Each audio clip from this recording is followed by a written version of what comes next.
minute. But that's okay. I mean, it definitely showed preparation. You guys came with a lot of info, and like they said down there, you remembered it. And you didn't mess up. I mean, when we mess up shooting a regular show, we'll stop and start over. We can't do that during Dream Job. If you mess up, it goes on camera. It shows the audience what happened. But I mean, we didn't have to stop for you guys. So great job there. All right, so your freshman and sophomore year, you guys won about a total of 5 games. Under second-year coach Jason Chapolsky, how have your wins tripled? What have you done to improve? So do you prefer one sport over another, and why? I'm probably gonna have to say I prefer hockey more than lacrosse, just because I've been playing lacrosse way more than, or I've been playing hockey more than I'm playing lacrosse. Yeah, like Jack said, you sort of just kept going on. There's sort of supposed to be a dramatic arc and sort of a storyline to your interview, and a couple points. It seemed like you were on the last question, but then you kept going. And like we know that you guys know like all about Connor and all that he does, but we just need to keep it short and sweet is basically what I would say. So we're here at Jen Vaughn today. Jen, how you doing? I'm good. How are you guys? Good. I'm doing pretty well. So I know I'm sure both Babs and myself are ecstatic to be speaking with the gymnastics captain today. Oh, thanks. The first question is, now that your final season's over, how would you describe your experience as being a Red Raider gymnast?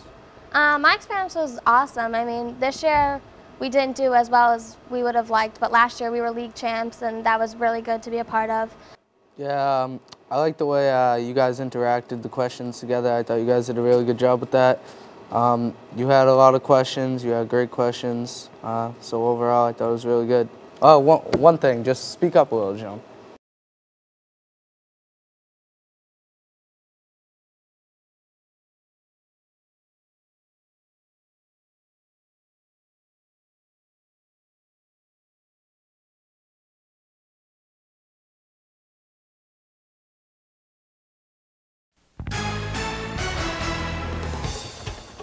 Coming at you from the heart of Melrose, MR3 starts now.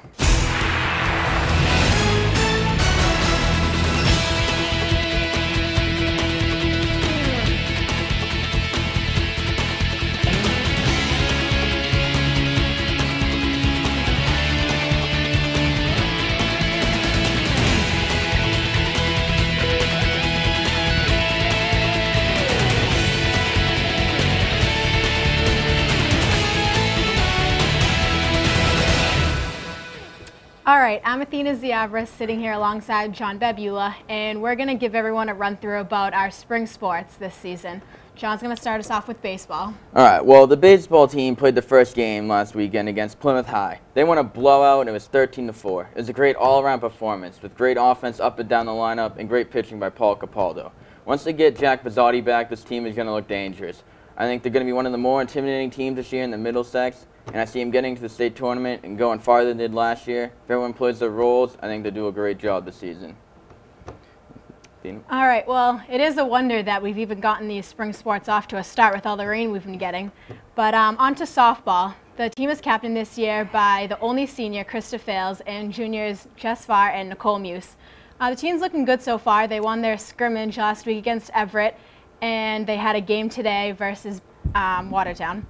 The team no longer has Nicole Capra, the senior pitching star last year, so they're looking to fill the gaps in many areas since it is a very high developing year for the team.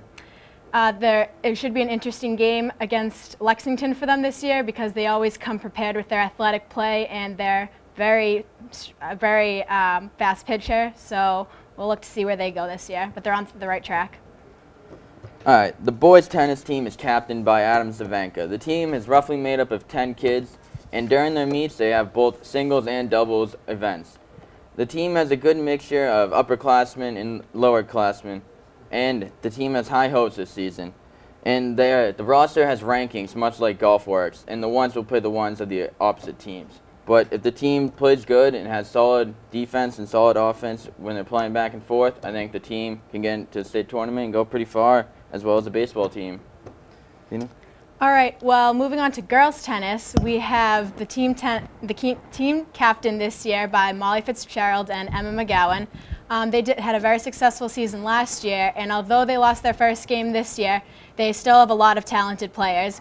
The team, with the lack of seniors, the team is relying a lot on their freshmen and sophomores, their underclassmen, and they're looking to make the state tournament this year as they did last year. They had a pretty successful season last year, going 12-9 by the end of the season, and they have a lot of promising athleticism from a lot of people this year. So they're looking to be very force this year, and we wish them good luck. All right, boys track lost their first meet last week to Watertown, and today, April 7th, they lost their second meet to Belmont. But the team has a good mixture of sprinters, endurance runners, and throwers. So the balance is obviously there. But the team needs a little more work on their throwing and sprinting. But the team, if they get all their work together and pick up their nicks and crannies, I think they're going to be pretty good and strong, and they should win a couple meets this year. Yeah, like boys track, girls track also lost their first meet, and they are very freshman heavy this year. They are only having 2 seniors this year, and both are captains along with Maeve Downey. They have a lot of talent this year, but although they have a lot of talent every year, they do kind of struggle in their season. Last year they went 1-9, but they did have a lot of close meets, so they're hoping to improve this year. They only lost their last meet last year by 1 point, so they know how to put up a good fight. And they lost their first meet against Watertown this year, but they're looking to get on the right track starting today. All right, boys lacrosse lost their first game to Belmont last week, 12-5. But they should look better once they get all their suspended players back. The team has a good mixture of senior leadership and underclassmen. The team has a good, exciting players on the offensive side and a solid defensive squad. As each player plays their roles, I see the team going farther. But now they're official Middlesex varsity team. They're going to need to pick up their pace and play harder and show they deserve to be an official team in the Middlesex district. Yeah, lacrosse should be interesting to watch this year. Along with girls lacrosse, the team is captained by Kristen Deems, Sam McGrill, and Katie Conniff. They had a very successful season last year, and they're looking for a repeat this year. They lost their first game this year, unfortunately, but they are looking to improve. Juniors Alex Hollow and Jenny Hinkle have shown very promising efforts on their side, providing a lot of the offense, and Kate Arkins is looking for yet another very exciting season to add to her lacrosse team. All right, Frisbee now is captained by John Doyle. And now this team is a club team, which means they're not an official varsity team, much like lacrosse was last few seasons. So this means that they need to contact other schools' athletic directors to schedule games. But the team does look good, and they have a lot of mixture of good athletic play. A lot of their players have the ability to run up and down the field fast and blow by the other teams, and they have great instincts. I see them going pretty far. They have the ability to win a lot of games, and hopefully soon they'll be an official team, so we can have another good spring sport for Melrose High. All right, sounds good. That's it for the desk segment. Let's move on to the Gately highlight.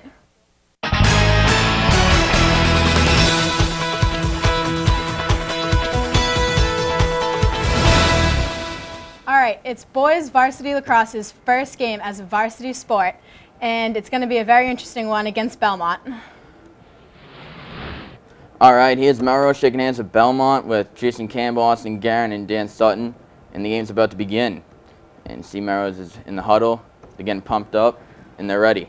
This is an exciting moment for them. All right, Jason Campbell goes for the face-off, and with an intense battle, he does lose the first face-off. Belmont offense takes it up the field and starts passing it downfield. And they get it down, passing it around, and shoots in for the first Belmont score.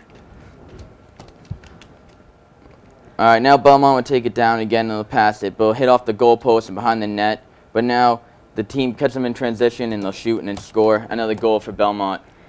Yeah, Melrose really needs to work on their defense if they want to have a shot at winning, any games this season. Their defense is lacking, although they do have a lot of offense. See, another just need goal. to get in this game. Another goal right there for Belmont. No, Belmont would just take it behind the net untouched. Another goal for Belmont.